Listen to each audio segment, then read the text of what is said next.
Hi everyone, welcome back. Today I'm gonna have a video about how I made this Wonder Woman picture. At first I was going to talk to you about the process I used to make this drawing, but quite honestly you can just watch it on the screen and basically get the idea. I will, however, talk to you about some of the problems I ran into, because it never fails. I always have problems. My biggest issue was with this paper that I was using, which is Strathmore watercolor paper. And it's supposed to be a good paper for a beginner, but apparently I'm just way too abusive.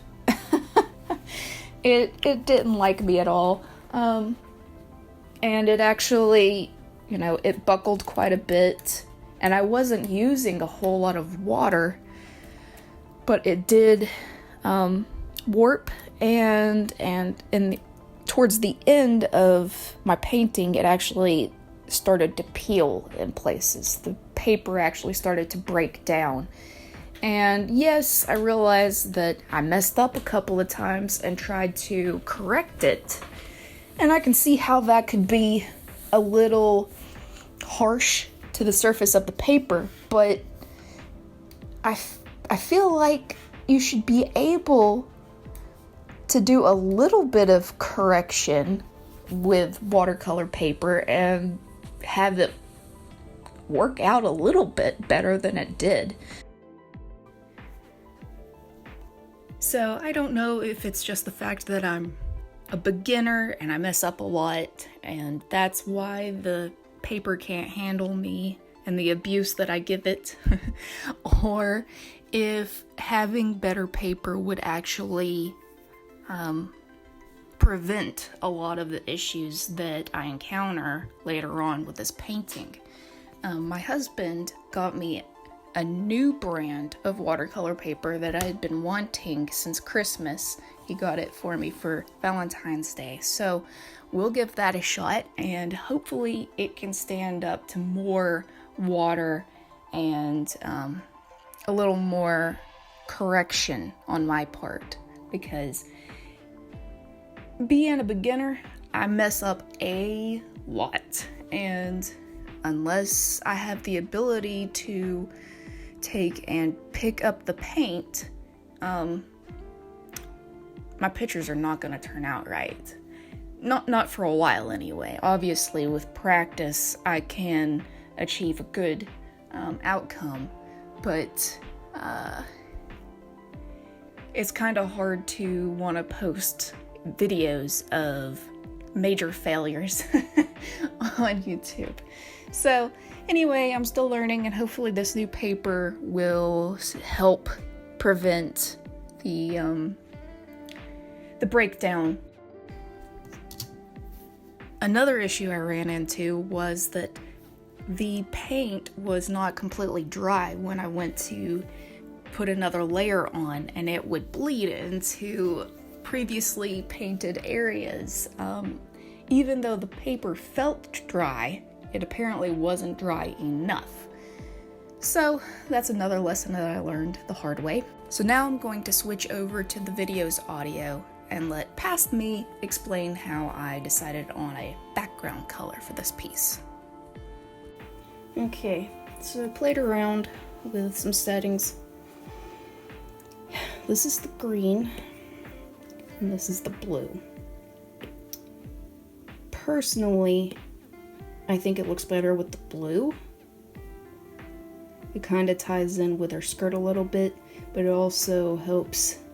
Brown and blue are a beautiful combination.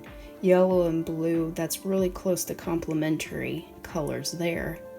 And you can't really tell, but her eyes are blue as well, so hopefully that'll help bring that out a little bit more.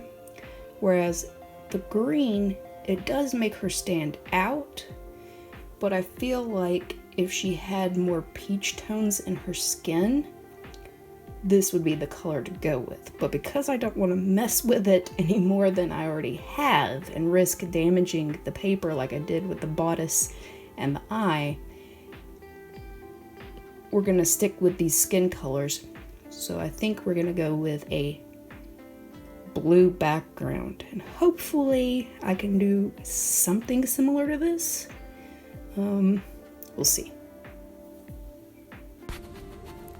So yeah, there you go. If you ever want to try and figure out what color will go with what you've already gotten down, and you have access to an iPad Pro and Procreate, it's fairly simple just to throw another color alongside your painting.